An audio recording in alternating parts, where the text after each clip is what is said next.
¿Qué tal? A ver, pensemos en esto. ¿Y si les dijera que el Jesús más antiguo que conocemos, el que nos presenta el Evangelio de Marcos, ya era retratado como Dios? Hoy vamos a echarle un ojo a esas pistas que sugieren que Marcos no solo veía a Jesús como un profeta, sino que de hecho le atribuía las mismas características y el poder del mismísimo Dios del Antiguo Testamento. Miren, la idea más común, la que casi todos hemos escuchado, es que la divinidad de Jesús fue algo que se fue desarrollando con el tiempo. Se suele pensar que el primer evangelio, el de Marcos, nos muestra a un Jesús mucho más terrenal, más humano, vaya, casi como un profeta y nada más.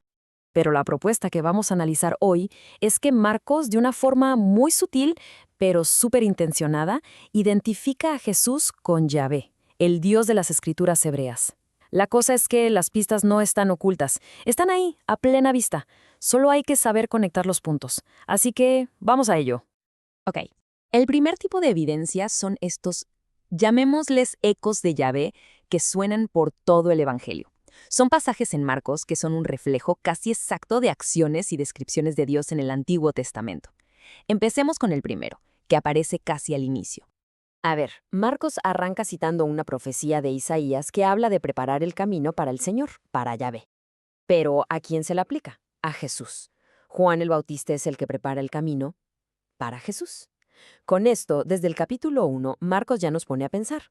Si el camino se prepara para Yahvé y Juan lo prepara para Jesús, entonces, ¿quién es realmente Jesús? Y luego tenemos esta escena, que es buenísima.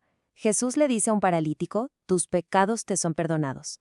Inmediatamente, los líderes religiosos que estaban ahí se escandalizan. Y su lógica, hay que decirlo, era perfecta. Solo Dios puede perdonar los pecados. Para ellos, lo que Jesús estaba haciendo era, sin duda, una blasfemia. Y aquí es donde la cosa se pone súper interesante. Jesús no dice, no, tranquilos, me malinterpretaron. Para nada, al contrario, redobla la apuesta. Para demostrarles que sí tiene la autoridad para perdonar pecados, sana al hombre ahí mismo. O sea, usa una demostración de poder para respaldar una afirmación de divinidad. Ahora, imaginen la escena. Están en una barca, en medio de una tormenta que parece que los va a hundir. Los discípulos, que eran pescadores experimentados, están aterrados. Y Jesús, que estaba dormido, se levanta y con una sola orden calma todo. La reacción de ellos no es solo de alivio, es de un miedo todavía mayor, un temor reverencial. Y esto no es casualidad, para nada. Quien leyera Marcos en esa época y conociera las Escrituras, sabría que en el Salmo 107 el único que puede calmar la tempestad en el mar es Yahvé. Marcos usa un lenguaje casi idéntico. Le está poniendo a Jesús una etiqueta que todos reconocían como exclusiva de Dios. Y el patrón sigue. En el libro de Job se dice que solo Dios y nadie más camina sobre las olas del mar. Unos capítulos más adelante en Marcos, ¿qué vemos? A Jesús haciendo justo eso. Es como si el Evangelio estuviera construyendo un caso, evidencia tras evidencia. Pero si todo esto ya parece mucho, quizás la prueba más contundente de su autoridad está en cómo se relaciona con la vida y la muerte.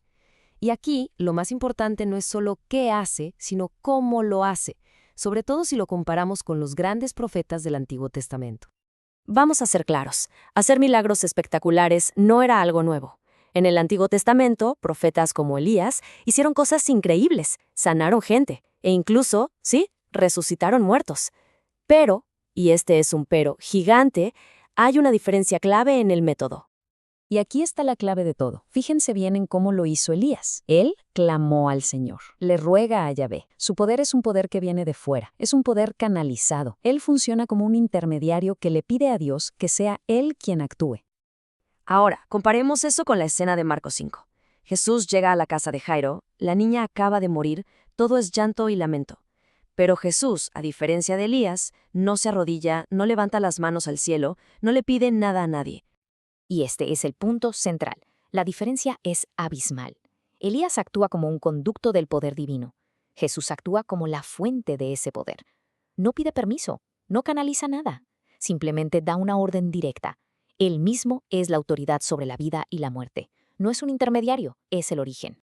Y bueno, toda esta tensión acumulada, todas estas demostraciones de una autoridad que parece divina, llegan a su punto más alto, a su clímax, en el juicio de Jesús. Es aquí donde ya no hay indirectas. Aquí se le pregunta de frente, ¿quién es? La tensión en ese lugar debía ser tremenda.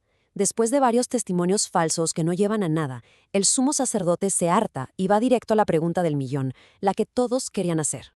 Y la respuesta de Jesús es explosiva. Yo soy.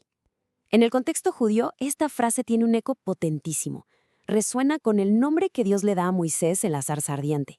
Es probablemente la afirmación de divinidad más directa que podía ser. Pero no se queda ahí. Por si quedaba alguna duda, continúa citando al profeta Daniel y se identifica con el Hijo del Hombre, que viene sobre las nubes del cielo, una figura claramente celestial, divina, a la que se le da dominio y gloria para siempre. No está diciendo que es un Mesías terrenal, está reclamando un estatus celestial. Y la reacción del sumo sacerdote lo dice todo, es inmediata, es dramática. Rasgarse las vestiduras era el gesto que se hacía ante un horror absoluto, específicamente ante una blasfemia. Él entendió perfectamente y sin lugar a dudas lo que Jesús estaba afirmando ser. Y para que quede súper claro, la blasfemia en este contexto no era simplemente insultar a Dios, era algo mucho más grave. Era el crimen de usurpar la identidad de Dios, de reclamar para uno mismo los atributos y derechos que solo le pertenecen a Él. Entonces, el veredicto es la conclusión lógica de todo lo que Marcos nos ha venido mostrando. Lo acusan de blasfemia porque sus acciones de antes, perdonar pecados, dominar la naturaleza, resucitar por su propia autoridad, ya habían gritado lo que sus palabras en el juicio solo vinieron a confirmar. Entonces, si volvemos a leer a Marcos con todo esto en mente, ¿qué es lo que vemos? Pues vemos que emerge un patrón, uno muy claro y consistente que va desde el primer capítulo hasta el último. Hagamos un recuento rápido. Marcos nos presenta a un Jesús que perdona pecados, que controla la naturaleza con una orden, que camina sobre el mar, que resucita a los muertos con su propia autoridad inherente, y que finalmente reclama para sí el título divino Yo soy, y se identifica con una figura celestial. Cada uno de estos puntos lo conecta directamente con los atributos únicos de Yahvé. Y todo esto nos deja con una pregunta final, una pregunta bastante grande. Si Marcos desde el principio presentó a Jesús no solo como un profeta, sino como la encarnación de Yahvé, ¿cómo cambia eso nuestra lectura, no solo de este evangelio, sino de toda la historia del cristianismo? La evidencia sugiere que la idea de un Jesús divino quizá no fue una invención tardía, sino que podría estar en el corazón mismo del texto más antiguo de todos. Gracias por acompañarnos en este análisis.